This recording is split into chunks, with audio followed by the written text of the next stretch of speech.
Good afternoon, everybody. My name is Dr. Melissa Lovell. I'm the convener of the Freilich Project for the study of bigotry at the Australian National University. Thank you to everybody for joining us today, and to Dr. Yu Tao, who will be presenting this webinar to us. I'd like to acknowledge that we, in all our respective locations, are sitting on Indigenous land, never ceded. I'm in Canberra today, and Dr. Yu is on our west coast in WA. So still morning for him, I believe.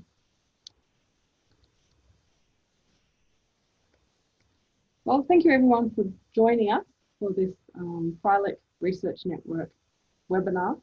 Today, Dr. Yu Tao will be presenting on the subject of foreign and unpatriotic discriminations against Chinese international students amid the COVID-19 pandemic.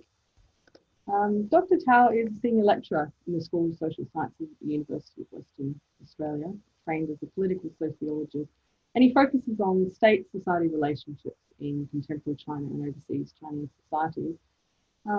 He'll be talking a little bit about his research today, and then about a research agenda that he has for looking at discrimination towards and by Chinese international students in Australia. There'll be a chance for us to ask some questions to him at the end of this presentation, so please put your questions in the chat box and we'll get back to those at the end of this presentation. So Dr. Yu, I'll pass it over to you to introduce yourself a little bit and to talk about your research. Welcome. Yeah, thank you very much, Melissa. Can I first echo in Melissa by saying that I also pay my tribute to the first Australians who are the traditional custodians of lands that we respectively sit. I guess you're all sitting there listening to the talk, and it's a great pleasure to be here and to talk a little bit about what I've done or what I've observed in the last couple of years, I think, especially after the COVID, regarding Chinese international student and the discrimination, or more broadly, the challenges that they are facing, especially after the COVID. As Melissa said, I was trained as a political sociologist, but I was also a Chinese international student in the West for a long time. So I left China in 2008, and I studied in the UK. I worked in the UK, and then I relocated to Australia in 2017. So altogether, I've been living abroad for about 12 years, 13 years, in which about half of those times I spent it as Chinese international students. And for the other half of those time, I've been teaching lots of Chinese international students. So I think I got some sort of first-hand experience from the teaching, and also that sort of trigger out my interest on how Chinese international student, which by the way is the largest body of international students around the world, and they engage with other countries. And in my presentation, I'm going to talk a little bit about why Australia actually is a very good case, for us to look into these very special migrant groups. But also, I think, as I'm going to elaborate in my talk as well, the COVID provide a good opportunity for academics who are interested about migration and interested in about how migrants deal with the challenges in both the hosting and the sending society. And I'm going to elaborate a little bit in my talk. So without further ado, let me just share my screen with you, because I'm using a PowerPoint. I'm very embarrassing of this, even though I've been teaching for a long time using Zoom, but apparently I'm not sharing the right thing. But anyway, give me 2 seconds, I will be there. Okay, so the topic is foreign and unpatriotic. And as you can see, I put those in quotation marks because these are the words that or phrases directly taken from the normal or ordinary or conventional social discourses in Australia and in China towards this particular group of migrants or international students when the COVID pandemic start to emerge. And some of the situations, I noticed the participants list, and I see some very familiar names there. And colleagues and friends who have been Australian, throughout this pandemic, you probably will find some of the things are actually quite universal to international students in Australia, regardless their nationality.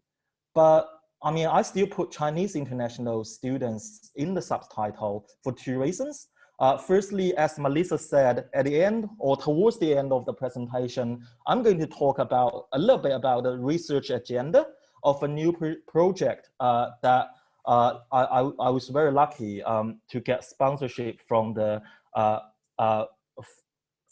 Freilich Foundation. The second reason is, even though lots of international students from other countries in Australia, they also, experience lots of difficulties in the country. I don't have empirical data about, how they were or how they are treated in their home country. But as a Chinese and a teacher of lots of recent graduates, who go back to China, I do have some insights about how these international students, how this group of Chinese citizens, they are perceived by the popular, media, the new media, popular perception in China. And I think that's something quite challenging to lots of international students there, but that also provide an opportunity for us to better understand what I call the novel immobility that I'm going to explain later in the presentation. But before I start, I just want to start a thought experiment with all of you. I know that we are setting this as a webinar rather than a Zoom meeting, so it's less convenient for us to directly interact. So I will not do as what I normally do in the classroom, do a voting or Q&A, but I mean, I will basically show you something and I will pause a little bit and give you 2 seconds maybe at some point that you can do a thought experiment with me. Before that, let me start with this story of the case 903. And those of you who have been watching the Western Australia space probably know that Western Australia is pretty much COVID-free. In fact, because it closed its state border so early, not only to the outside world, but to other Australian states. So before February this year, it hadn't had any community transmission of COVID for about 10 months. So in late January, one man who worked as a guard in one of the quarantine hotels in Perth CBD was sort of diagnosed with COVID. Then the state quickly went into a 5-day snapshot, and that made Australian news headlines. And my parents told me that even in China, the state television have a brave message about a brave news sort of a message about that as well. So that certainly attract lots of attention there. And there were daily sorts of a government update, and people were watching those news conferences, partially because they're locked down, have no better things to do, I suppose. But when watching the news report and news conference, you start to get a sense on how international students are coping with COVID-19 here. And the reason case 903 is kind of relevant is because even though in news and other media conference that his first identity was always the guard who worked in a quarantine hotel, but then when this news emerged and there's lots of information about the individual, I'm very grateful for the fact that in fact his privacy I think get pretty much protected. For example, I think outside the inner circle, no people know his name, and people shouldn't be knowing his name. But I mean, other sorts of information about him was just all over the place. So we know from the, within the days of the news that we know that this is a man in his mid-20s, and he's from Bangladesh, and he lived in the east suburb with 3 housemates. And by the way, for those of you who are not entirely familiar with Perth's east suburb is like, in terms of social economic, status is, not as good as the west suburbs, right? And then later we know that he recently graduated from engineering at Edith Cowan University, and the tuition fee for that degree is about $30,000 a year, right? And then, sorry, I repeat myself there. And then what actually made the news headline at that time was that he had a second job as a rideshare driver, but fortunately that he didn't, engage with that job before the day that he was believed to have caught the COVID. Now, this is at the bottom of my slides, you can see a reconstructed sort of a timeline of what he did among the, routine shopping and go to universities. That later, the public health authority believed that this gentleman contracted with the new UK variant, which is, a more serious variant of the coronavirus, while working in one of the quarantine hotels on the 24th of January. He actually did nothing wrong. He fully followed the protocol, and he's sitting 3 meters away from the room where there was a COVID positive guest. And then he basically didn't have any direct interaction with the guest. And then he developed symptoms a few days later on the 28th. But the news at that time, mostly there are some focus on the 2 things that he did on the 29th, which is, by the way, the next day that he developed a symptom, right? So that day at between 4 and 5 p.m., he went to the Perth Conventional Center, which is a public sort of conference center in downtown Perth, just next to the bus station, right? And then from 5 to 6, he actually visited a GP in the west suburb, and then there he was advised to test at a COVID clinic. And by the way, the GP is actually my personal GP as well. So I know the place very well, and that's relevant. I'm going to tell you a little bit why. And then the next day he returns a positive test. Now the soft experience is this. Before I show you the news report, what would be your first reaction about the student's behavior? Or I mean, this gentleman, let's say, this gentleman's behavior between 28th and 30th. This is the news headline, and actually it's still on the ABC News, that the man went to the clinic 2 days after sick day, right? And then, I don't know, I mean, I'm not a native English speaker, but from what I read from these news paragraphs, I think on the one hand is subjective. It tells about what happened. On the other hand, maybe it's me, but I cannot help but feel there is a sense of blaming there. Like you get sick, you go to COVID test, and then why do you stay for two days? And especially, the reconstructed sorts of, diary of the guy. What if you already have a symptom, why do you still go to a Perth Conventional Center, right? I have to say, I said this is the short experience. I want people to honestly just ask what their reaction were or are, and then later we come back of the main talk here. So I think I can be honest here. When I first see this sort of reconstructed moving trajectories of the person, and of course at that time I was at home, I was also reading this news, and then I was watching the news conference, and lots of journalists directly sort of asked the police commissioner and whether or not the guy is telling all the truth. The police commissioner actually say the guy is very good, and he tracked his whereabouts by using the app. That saves lots of time for the authority to eventually determine which are the hotspots or things like that. But you cannot help but think that, this guy might be not too, how do you say, responsive or something like that. But now, of course, everything is gone.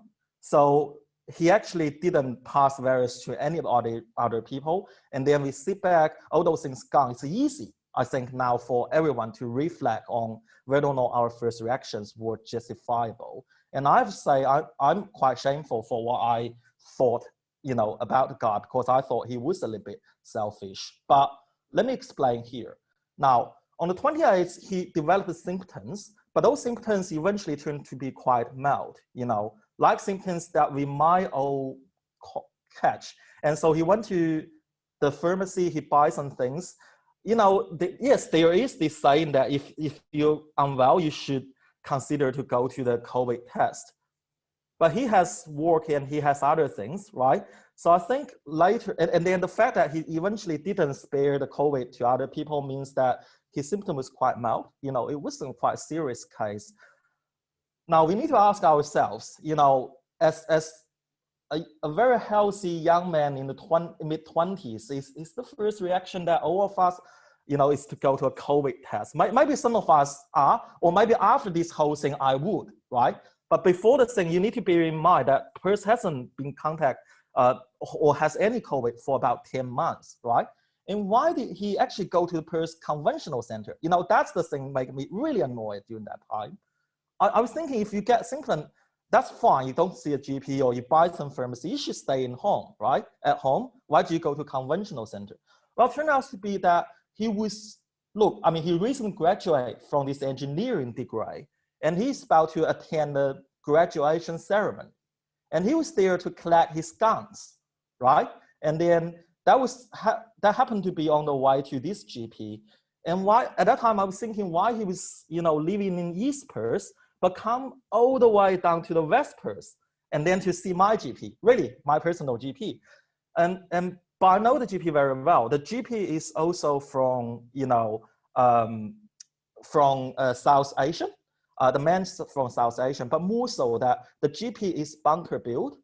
And that's why I choose him as my GP as well. I'm not that rich, but also the GP only the GP has a second job elsewhere as a GP, but the GP only works here, like after hours. So if you have a day job, you have other things you need to worry about. And then by 5, 6 p.m., lots of bunker built GP already closed. There are only so few places that you can go.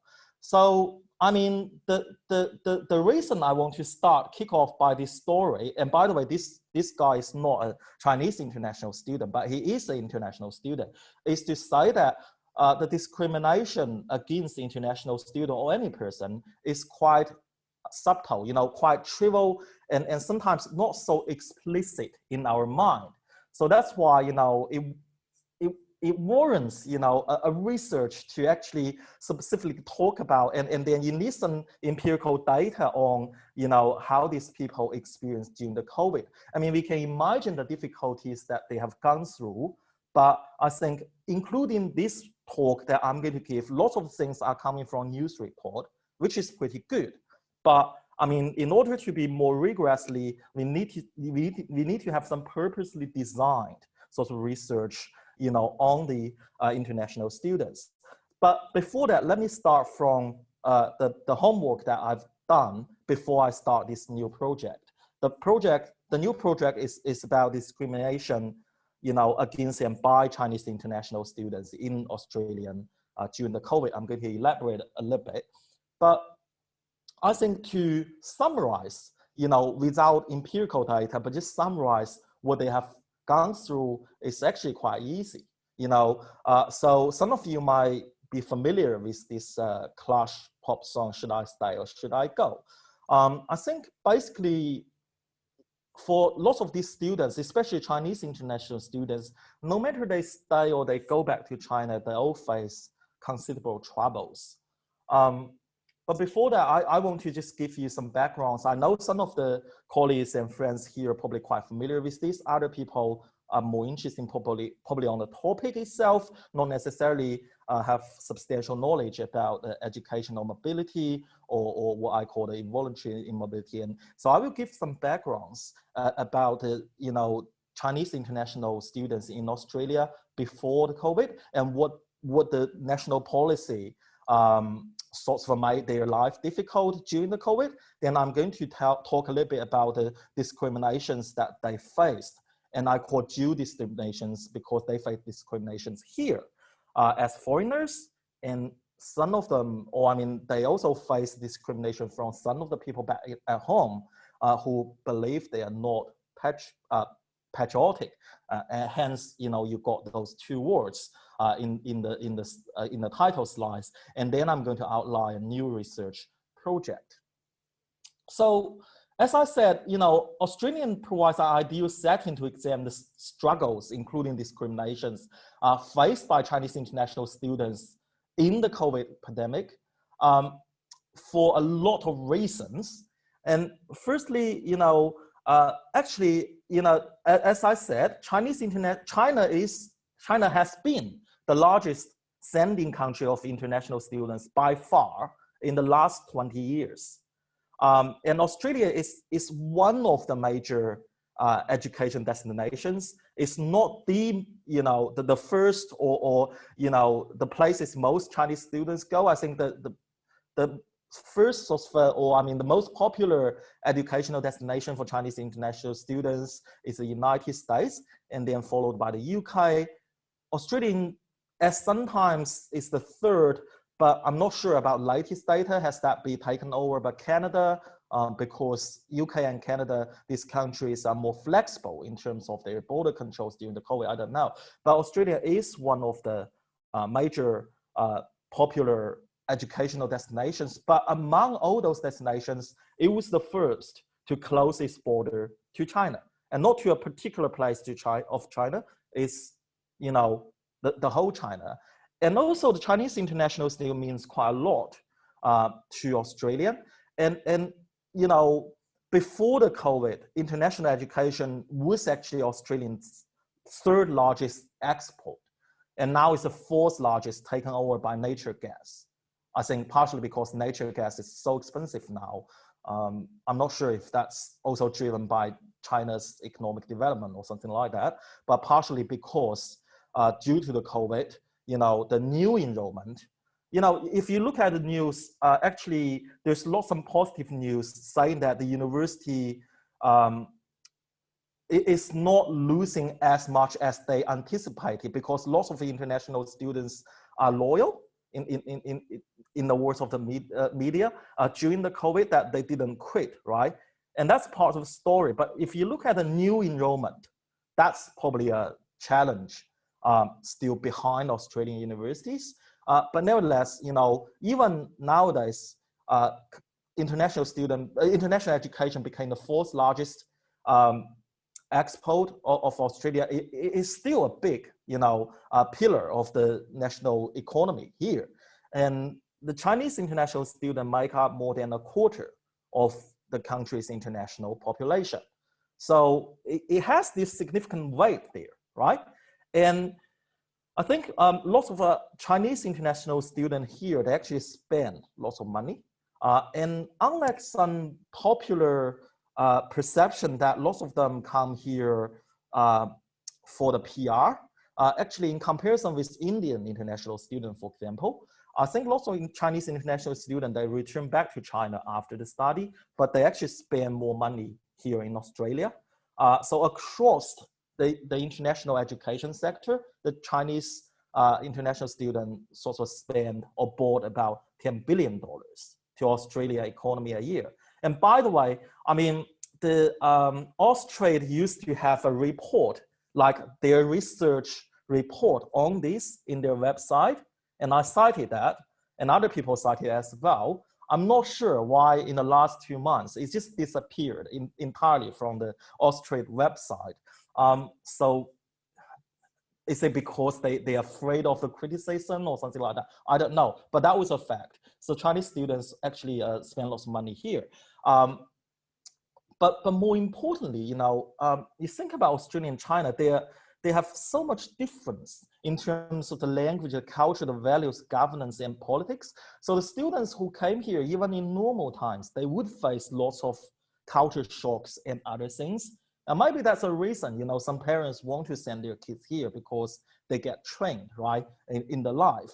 And also, I think now is the interesting time to talk about, what this group experienced, because there is this ongoing trend of the decoupling between China and West, and Australia is in a very interesting position. On the one hand, ideologically and culturally, and also in terms of the traditional security links, its foreign policy and security policy is closely linked with the United States. On the other hand, in terms of the economy, in terms of the trade, China has been Australians' biggest trading partner by far, for quite a few years. So Australia is in an interesting position, and the Chinese students here, they are sort of exposed to different types of different ideas, different perceptions about their home country, and that probably will trigger them to reconsider sometimes or reflect on their home country. Certainly that happened among my students. So those were the interesting things. Now I said that Australian was among the main destinations of Chinese international students, was the first closed its border to Chinese international students. But nevertheless, some students are here and other students, they were stranded in China. So they couldn't come back. So I will show you some data in the next slides. But from my personal experience, like I'm teaching this very big Chinese, so this very big unit, lots of Chinese international students taken. And from my screens, when I teach them, I can find about half of them stranded in China and half of them in Australia. And that sort of percentage is higher than, the percentage of people, Chinese international students who are in China during the pandemic is probably higher than the average percentage of international students who are outside or offshore in Australia during the pandemic. So I think I've pretty much covered this slide by just saying that Chinese international students actually contribute lots to Australians' general economy. But also there are research showing that they also get benefit from this experience, but that was before the COVID, okay?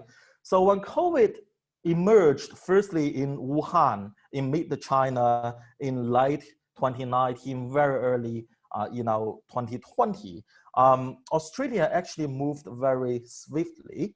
So by the 1st of February, 2020, Australia basically, quickly closed its border to mainland China. So at that time, about actually 2/3 of the Australian Chinese international student was stranded at home. But because at that time there was a loophole in the system that if you quarantine yourself in a third country, like Southeast Asia or elsewhere, that you can still come back to Australia after that. So a portion of Chinese international students, they took the risk and the cost. So they went to Southeast Asia. That happened to lots of my students as well. And then they came to Australia. But from, the 20th of March, 2020, so from about a year ago, so Australia totally banned visitors from China, no matter, they go to the third country. Actually, I probably from the 20th of March, Australia completely closed its border. So by that time, so from the 1st of February, 2020, that people directly coming out from China were not allowed to get into Australia. But for the 1 month or so later, they can still go to the third country. And some Chinese students did that. But from the 20th of March, so about a year ago, Australia completely controlled its border. So no one with any exemption. If you don't have an exemption and you're not a permanent resident holder or a certain citizen, then you're not allowed to go into the country. So lots of people, lots of international students were, stranded outside. So the latest data that we have from the Australian government, so this is public available data released in January 2021, but it talked about the situation back in November. So there are about, just under 300,000 student visa holders enrolled in Australian higher education institutions, and about slightly more than a quarter of that of the students were outside Australia. But as I said, in terms of Chinese Australian students, the Chinese international students who enrolled in Australian university, the percentage is actually higher than that, right? It's roughly, I think, about half, if not more than that. So for these students, so for students who actually, if you remember the early sort of lyrics that I shared with you, that those who stayed faced lots of difficulties, and those who went back home also faced lots of difficulties there. So we're going to, in the next few minutes, go through these major, challenges that they face during this process. And I already skipped the part about the logistic sort of thing. If they want to go back to China, it's difficult to get the air ticket. Like if they want to come here, they're not allowed, right? And then there's lots of difficulties in online learning and those kind of things. I think those things people understand well enough, so I skip that part. So I will focus on more like the, social interaction and the perception they have to take on during the pandemic. So, even before the pandemic, in comparison with their Australian co-workers, international students by nature, they're far away from their support networks. I mean, the modern technology helps quite a lot because they got WeChat and they got other social media. They can still keep regular communication with friends and family back at home. And that's very good, but that cannot replace, for example, if you're sick, like remember the case of the story of case 903. When he was sick, he was literally on his own. There's, very few people he can rely on, I suppose. And normally these students are less familiar with Australia's legal system. So there are lots of reports on, these are not only Chinese international students, and all international students here, they're much more vulnerable to the underpaid sexual harassment and other types of employee exploitation, right? And I think that's basically before COVID, that was already the case. And COVID made the whole things worse for a couple of reasons. Firstly, after the COVID, at least at the beginning of the pandemic, there were lockdowns in a lot of places, so there were less working opportunities, and that makes the competition for work even more fierce. And that makes international students in a more, terrible position in competing with the locals. But also, as a temporary visa holders, international students in Australia were denied access to most of the federal government supports, such as job seeker and job keeper packages. I think this is not like just that they don't get the benefits, that's worse enough, but the way that the federal government at that time construct its discourse and narrative about why these students are not given. So Scott Morrison, for example, said quite explicitly that if these students cannot get the support they want or they're looking for, then it's time for them to go home. So I sometimes think this kind of unwelcoming message, I do understand that the federal politicians have their own political agendas there. I don't want to justify that, but I understand that. But there are still other ways that you can frame the thing. So I cannot help but think that framing in such a way maybe is for the federal politicians to send out the signals to certain voting bases that they have within Australia. Those voters who are not very keen, for example, to see too many foreigners in the country. So they explicitly send out these signals. And I think sometimes these signals probably also have lots of harming effects in addition to the, for example, financial pressures. But I want to spend some time talk about what's special for Chinese international students here. Because, there was, so Scott Morrison and other federal politicians said if students could not get enough support here, they should seek a way to go back home. And honestly, I mean, speaking, lots of Chinese international students in Australia, I think they are relatively okay, financially speaking. They're not like, they can afford to go home if they want to. So some students actually wanted to go home. They wanted to follow the prime minister's instruction, but they could not, because China, for all sorts of reasons, probably also to protect its own population, it sort of implemented quite harsh border control measures, not as rigorous or harsh as the Australians measure. So China, for example, didn't sort of completely ban people or say that you can't come, but China placed lots of practical hurdles to make international travel very, very difficult. For example, from around May, the Chinese government issued this kind of directories saying that each airline can only operate one flight from each foreign countries to China. So across the whole Australia, after that directorate, the implication is that you only have 3 airlines or 3 lines, even literally just 3 flights back to China each week. And all those 3 flights, they departure in Sydney. But you were ordered to have lots of tests before boarding that flight. So for people who like me are in Perth, no matter how much you pay, it's just difficult to go back, right, to China.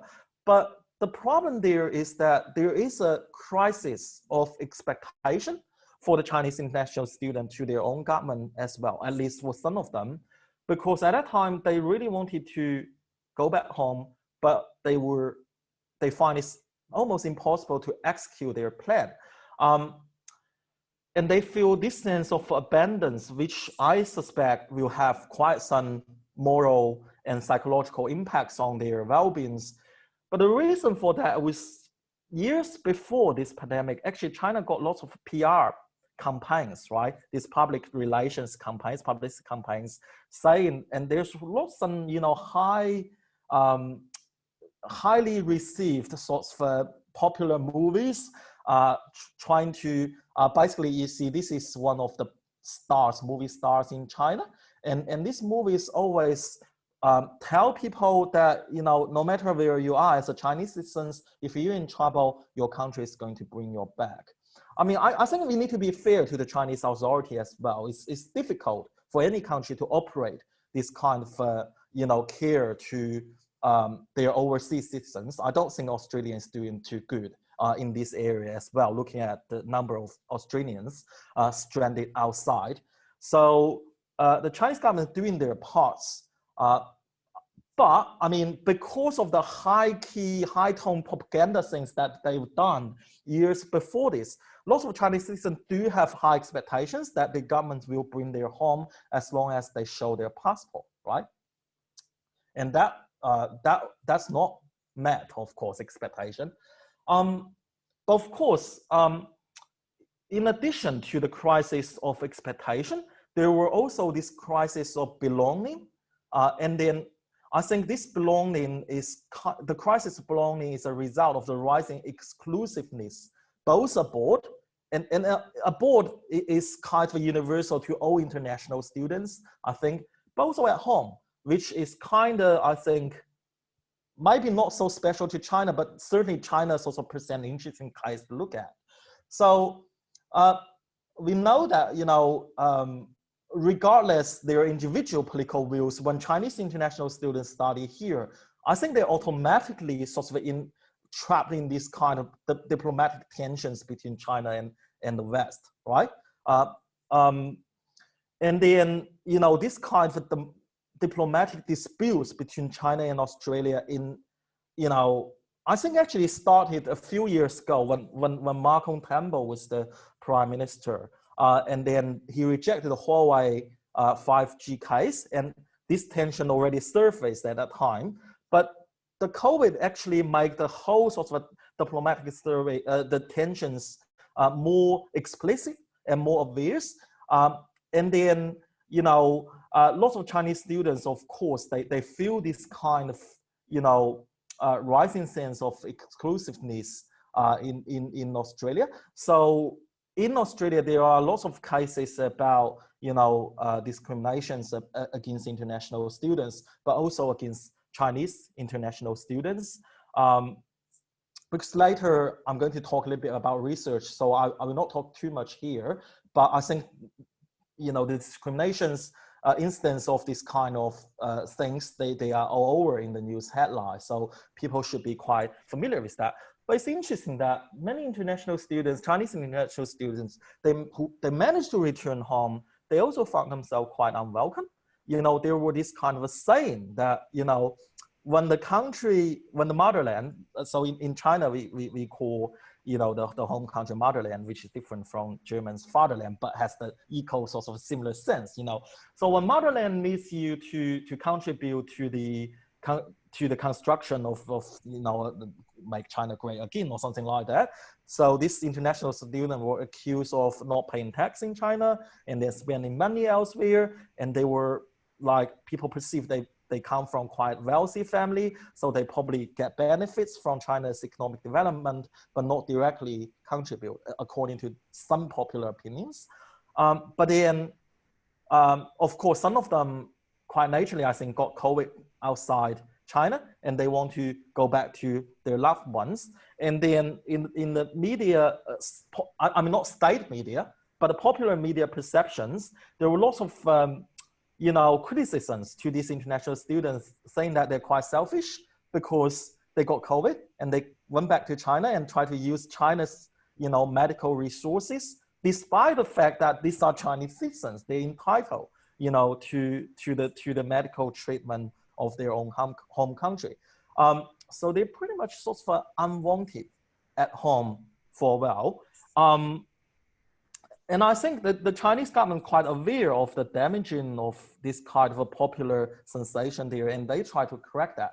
But nevertheless, judging from what I talked with my students, for example, some of them are quite sensitive about these sorts of negative views their fellow citizens have on them, especially when they manage it, despite all the difficulties, to run back to China and then face this. And this is something I think deserves further sorts of studies there, right? So to summarize the things that we already know, that, so the Chinese international students, they quite important, I think, to Australia's economy, to Australian society, but also, I mean, for these students themselves, they get benefit from international experience as well, but they do experience lots of physical and emotional pressures, in the face of lots of things that didn't happen in their life before, but happened during the COVID.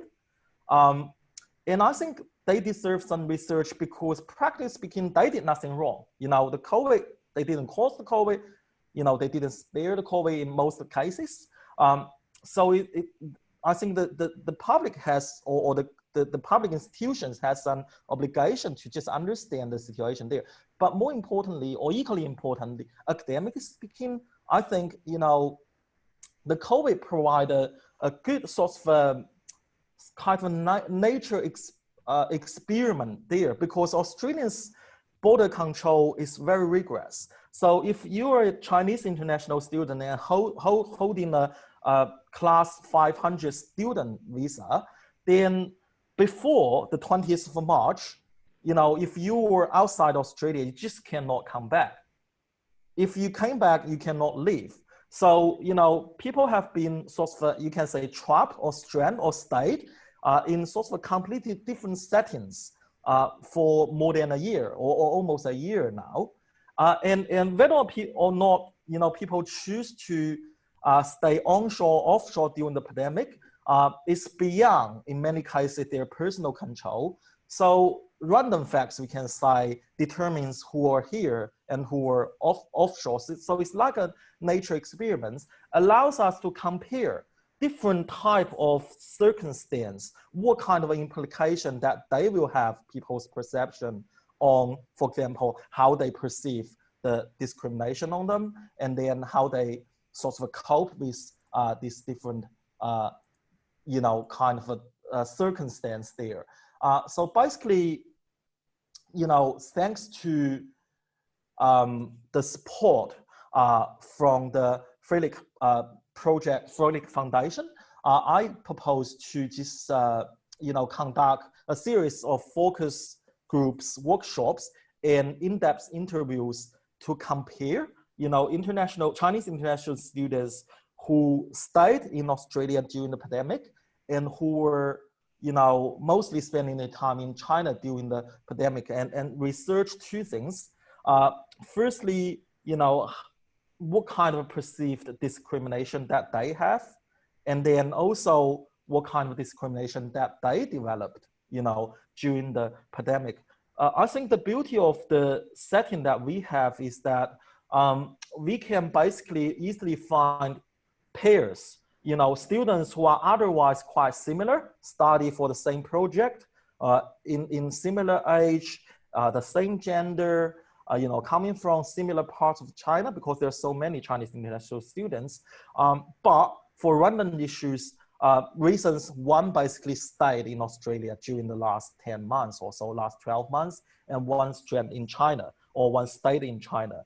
So my initial working hypothesis was that those who were, who stayed in China will probably experience, report a higher level of perceived discrimination, because they got a chance to get access to all this information about discrimination incidents, even though they might not be personally, get those discrimination, but they don't, have the chance to get access to ordinary Australians, and many of them who are not, discriminative at all.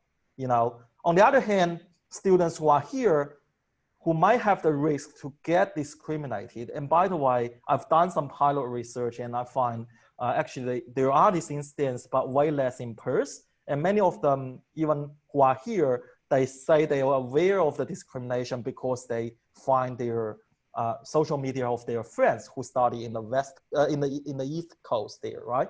But people who are studying here might also have, more access to the care and the help of in their everyday life from ordinary Australians. So that was my hypothesis. I think we are more or less sort of towards there. The hypothesis, I've done two exploratory focus group and a few interviews, a handful of interviews. And I can see this, but of course I cannot tell whether or not this kind of pattern will keep the same to the end.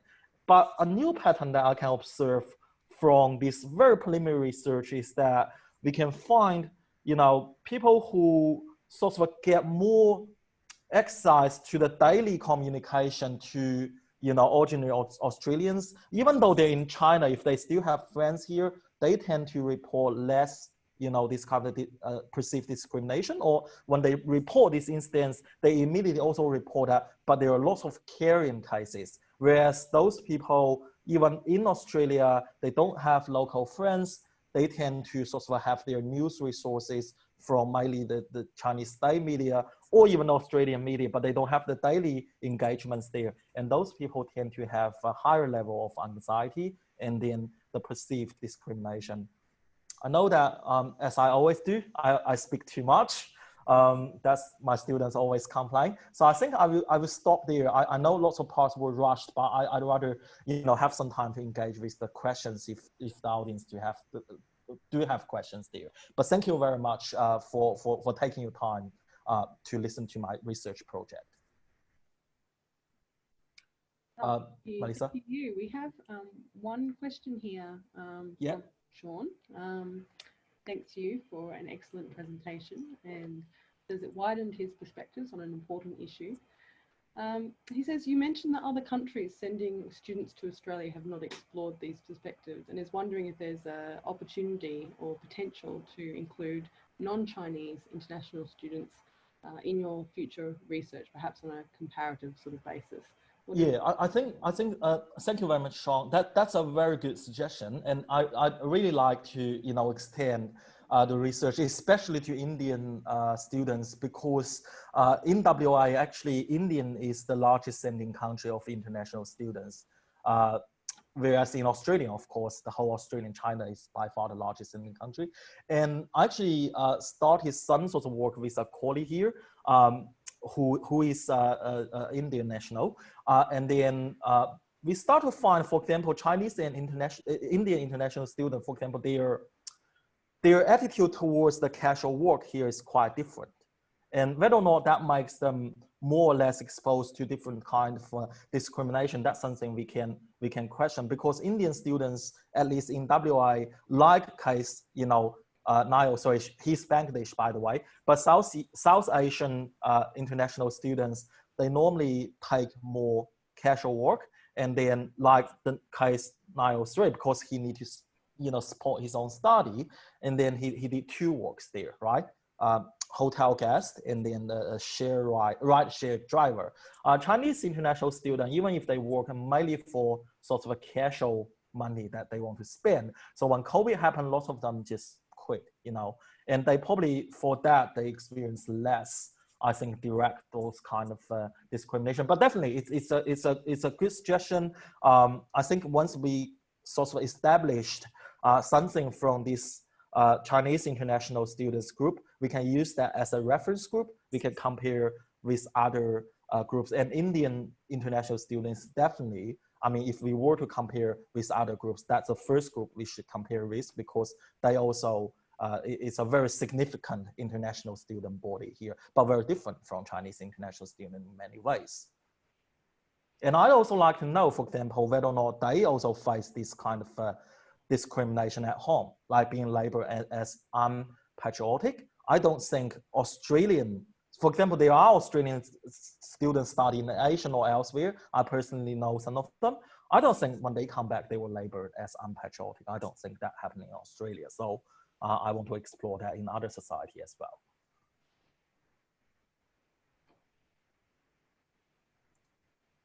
Do we have any other questions for Dr. Tao?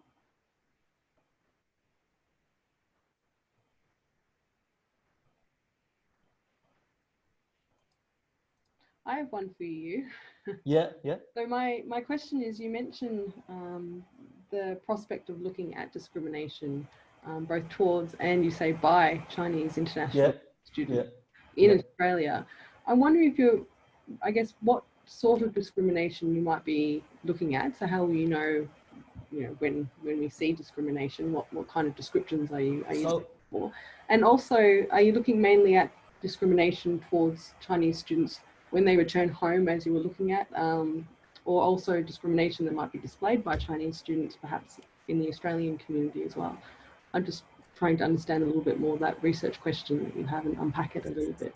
Yeah. I might need to invite you, Melissa, to elaborate second part a little bit, because I didn't hear that clearly. But before that, let me answer your first part, which is the discrimination by Chinese international students. That's a very good question, because I thought long and hard about the methodology to do this, because fundamentally, we are doing a small n study, not the questionnaire and those kind of things, and it's interview. So you do see students face to face, and then you ask them, do you have any discrimination? It's like a guiding, right? And how would you, I mean, people always have this social desirability bias that they don't want to tell the negative things to you if they think that's wrong to discriminate other people.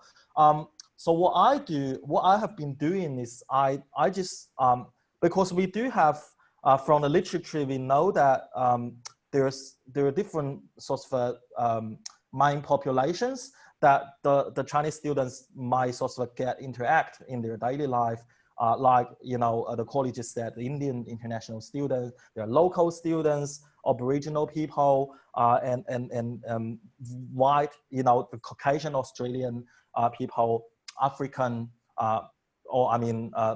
Black people, generally speaking.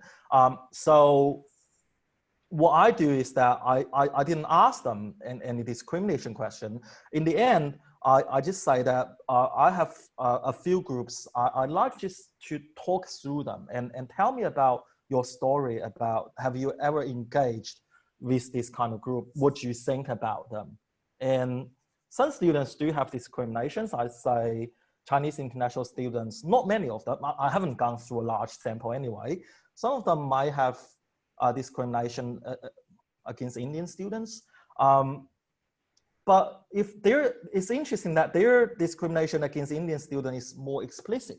They will attribute Indian students, some of them, not all of them, actually a small portion of them, they will attribute certain characteristics, maybe unfairly, to Indian international students as a whole, not individuals. If that's individuals, that's a personal thing. They also have discriminations against, some of them, against Aboriginal people, for example. But those discrimination were very different from Indian. They're not very explicit. They are the discrimination probably from ignorance, that they don't have that much chance to engage with the Aboriginal society, even though they do see one or two maybe homeless Aboriginals in the CBD. That's the only places that they've never visited the Aboriginal studies school, for example. Whereas to Indian students, the discrimination normally came in from the more explicit sort of a daily experience that they have. So those were the things that I'm going through. Your second part of the question was about... I might leave that one because we've just had a couple of other questions. Oh, sure. From our audience here. We've got a couple of minutes to go. The first question is from Bill, who says, sometimes international students find themselves in hardship, but they cannot tell their parents because of the sacrifice required to create the opportunities that they've had. Do you think this is an extension of that problem? And a question from Amanda, and I might just give you both of them so that you can finish up with the quick answers if possible. Question from Amanda is, to what extent do you think the perception of discrimination is increased or decreased by Chinese government warnings to students about racism in Australia? Yeah, both are very good questions. And so for Bill's question first, I think this is an extension of the problem, but this is also subject to individual circumstance. I think some students are quite openly sort of talk with their parents about their hardship, and others are not. And the Chinese international student here, I'd say that they came from a wide, huge, a very broad range of socio-economic backgrounds back in China. And some of them actually, as I said, different from country to the popular perception. They do not have that strong desire for migrants, for example. They just come here and go back to China.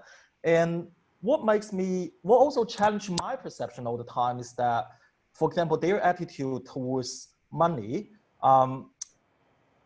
So I tell you a little story, and then I go back to your question, Bill. So I got these students who used to be my student, and he worked in a local Chinese convenience shop. So those kind of convenience shop, they probably pay student a minimum wage. I don't know how much, maybe $10 or slightly more than that.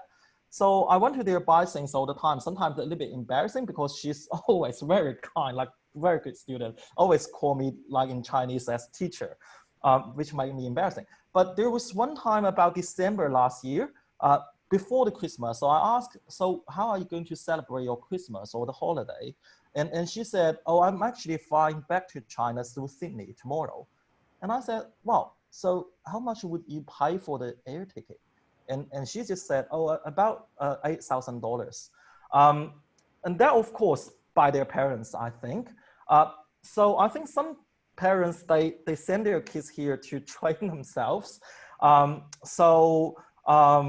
other parents, of course, sacrifice all their earnings. But in general speaking, and the little research, empirical observation I've done is that I find that in terms of the proportion of Chinese international students who have to work very hard here to support themselves or fulfill their parents' sort of needs is probably lower than, say, Indian students. I think lots of Indian students do probably perceive a future in Australia, and not many. I mean, a portion of Chinese students are like that, and many of them keep the options open, and many of them actually want to go back to China. So, yeah, there are some students do when they have hardship and they don't want to tell their parents and they want to work very hard.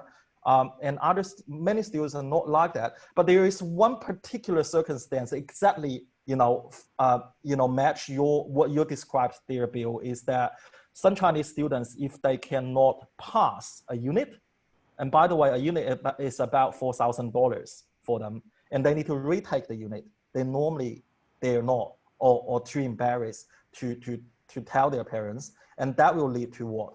About 2 months, very hard part-time job. And then that will sometimes have mental health issues and physical health issues for them. That's what I've observed. To Amanda's question,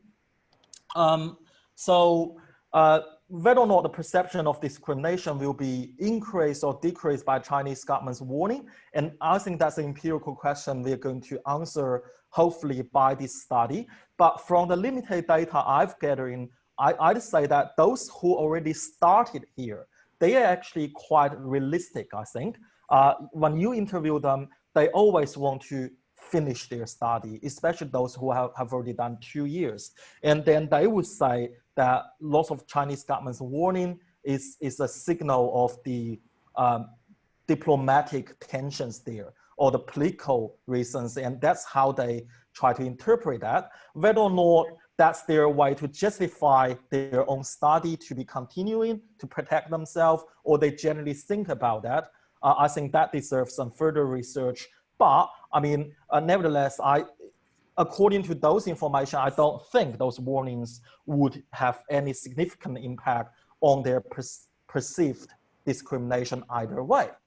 But the question here is, for those people who have never come to Australia, who is now 18 or 22 years old, thinking about their future, are they still coming to Australia after those warnings? You know, are their parents still happy to send their kids to Australia? That's something I think we need to study and watch, because that has a huge implication for Australian universities for the next 3 to 5 years, I'd say.